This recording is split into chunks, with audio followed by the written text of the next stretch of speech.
Mahosa tomonidan qo'ygan ikkita yerimiz sotilib ketdi. Sizlar uchun yana bittasini topdik. 3-yerimiz mana hujjatlar hammasi joyida, turar joy. Bemalol 2-3 qavatli imorat qilib qursalaringiz bo'ladi. Fasad qismi 19 metrga, ichkariga 39 metr kirgan ekan. Deyarli 7,5 sotiq joy.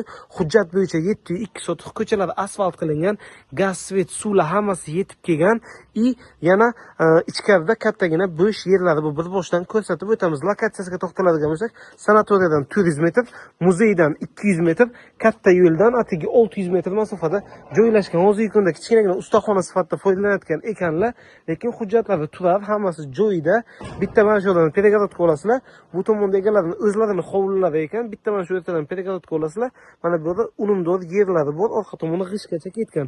Ikkita uchastka qilsalaringiz ham bo'ladi, ikkiga bo'lagan holatda, chunki bu tomondan ham darvoza qilishga mo'ljallangan joyi bor. Gaz, svet, suv yetib kelgan.